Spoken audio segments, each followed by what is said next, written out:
हिमाचल दर्पण live TV, जो बात करेगा आपके हक की।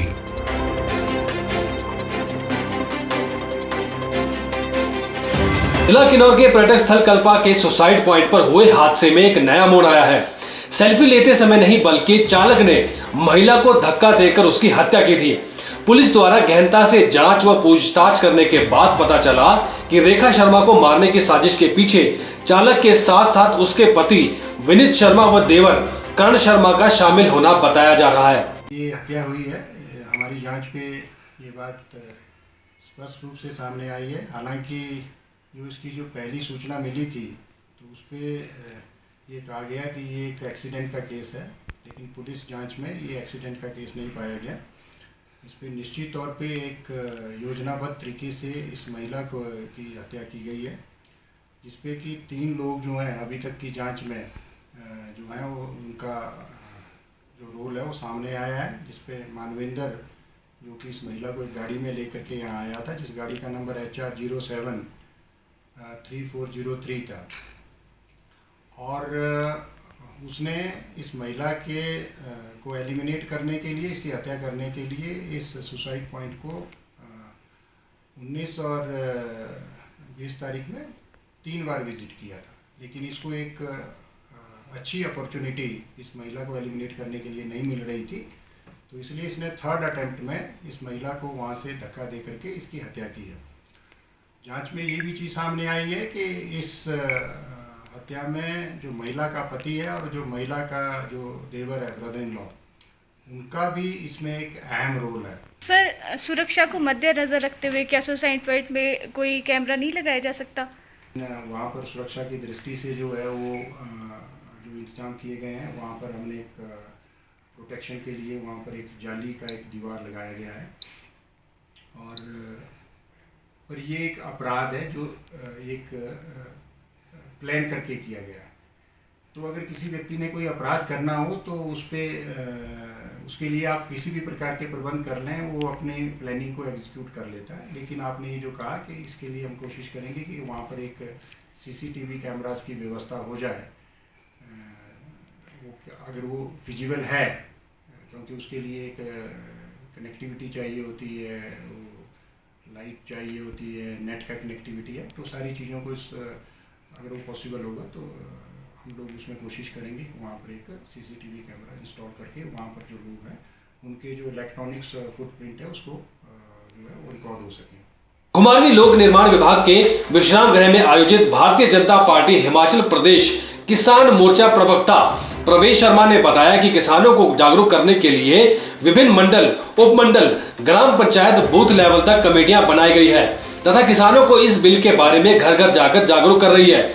उन्होंने बताया कि लोगों को जागरूक करने के लिए हस्ताक्षर अभियान भी चलाया गया है। भारतीय जनता पार्टी किसान मोर्चा पूरे प्रदेश भर में कृषि विधेयकों के संबंध में, ये विधेयक किसानों के लिए क्या फ़ायदा रहने वाला है, इन विधेयकों का किसानों के जीवन में क्या परिवर्तन आएगा, उनके लिए इसके क्या फ़ायदे रहेंगे, उनका जीवन किस तरह से इसमें समृद्ध होगा, इस विषय पर हमने पूरे प्रदेश भर में जागरूकता अभियान चलाया है, जिसके अंतर्गत हमने ये हस्ताक्षर अभियान पूरे प्रदेश भर में चला रहे हैं, जिसमें 3 लाख हस्ताक्षर हम करके राष्ट्रपति को भेजने वाले हैं और इन विधेयकों का हम समर्थन करते हैं।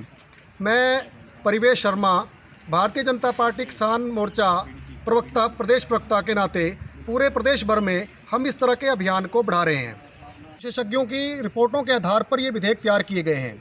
इन विधेयकों के कारण उनके जीवन में खुशहाली आने वाली है, जीवन में समृद्धि आने वाली है। MSP जारी थी, जारी है, जारी रहेगी। बार बार प्रधानमंत्री के आश्वासन के बावजूद वहाँ पर जो बैठे हुए तथाकथित किसान नेता हैं वो अपना अड़ियल रवैया अपनाए हुए हैं। अगर वो वार्ता की मेज़ पर भी जाते हैं तो कृषि मंत्री से मुंह फेर कर बैठते हैं। संशोधन के लिए उनको कहा गया कि अगर संशोधन कुछ करना है तो आप बताइए, हम संशोधन करने को तैयार हैं।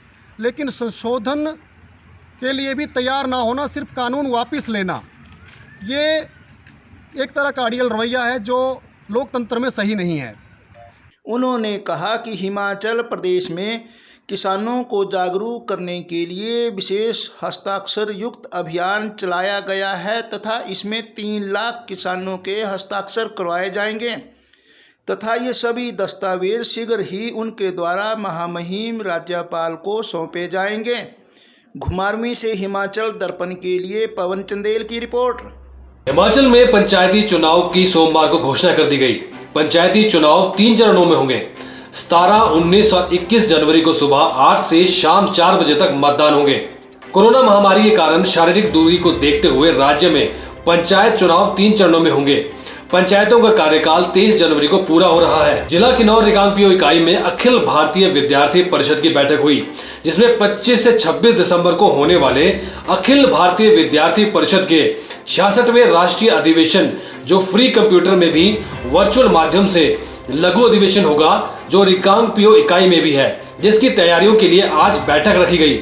बता दें कि 66वें राष्ट्रीय अधिवेशन का पोस्टर विमोचन जिला संयोजक सूर्य प्रकाश नेगी जी ने 18 दिसंबर को किया था।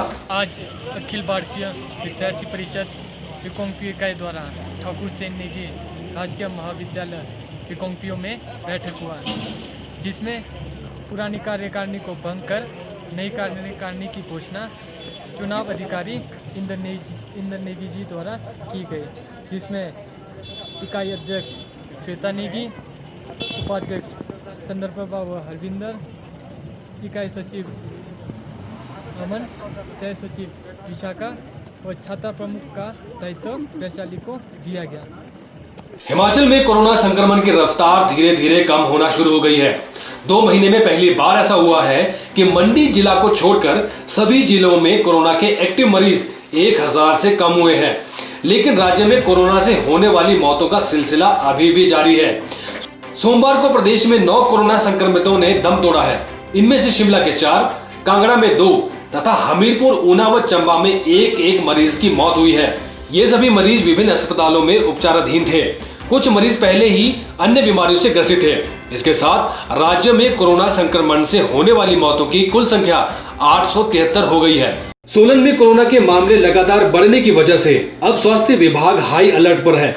अस्पताल के अलावा सोलन के ठोडो मैदान में भी कोरोना के टेस्ट हो पाएंगे, क्योंकि अस्पताल में कोरोना के टेस्ट करवाने वाले लोगों की लंबी कतारें लगनी आरंभ हो गई थी। जहां पर पहले कोविड के टेस्ट होते थे, वहां स्वस्थ लोगों की पर्ची भी बनती थी और मुख्य द्वार भी वहीं पर था, जिससे कोरोना के संक्रमण फैलने की संभावनाएं ज्यादा हो रही थी। इसलिए स्वास्थ्य विभाग और जिला प्रशासन द्वारा सोलन के बड़े मैदान में अब यह टेस्ट हुआ करेंगे। यह जानकारी मुख्य चिकित्सा अधिकारी राजन उत्पल ने मीडिया को दी। सिरमौर जिला के साहन स्थित अस्पताल में 2 पावर जनरेटर का शुभारंभ 16 दिसंबर को किया गया था। एम्बुलेंस का लोकार्पण करने पर और अटल आशीर्वाद योजना के तहत बेबी केयर किट वितरित करने के लिए स्वास्थ्य मंत्री डॉक्टर राजीव सेजल का पच्छाद की जनता तथा भाजपा मंडल की ओर से सिरमौर भाजपा जिला सह मीडिया प्रभारी राकेश शर्मा ने हार्दिक धन्यवाद किया। इस मौके पर राकेश शर्मा ने कहा कि भाजपा की सरकारों ने सदा सिरमौर को विकसित करने का निरंतर प्रयास किया है। वहीं दूसरी तरफ कांग्रेस पार्टी ने सिरमौर की जनता को झूठे वायदे और धोखा देने के अलावा कुछ नहीं किया। साथ ही उन्होंने कहा कि वर्तमान मुख्यमंत्री श्री जयराम ठाकुर के नेतृत्व में सिरमौर में परिवहन, पेयजल, बिजली, सड़क, उद्योग, शिक्षा तथा स्वास्थ्य के क्षेत्र में विकास के नए आयाम लिखे जा रहे हैं। भाजपा मंडल पच्छाद, भारतीय जनता युवा मोर्चा, महिला मोर्चा, बुद्धिजीवी प्रकोष्ठ, व्यापारी प्रकोष्ठ तथा कई अन्य कार्यकर्ताओं ने अपनी खुशी प्रकट की।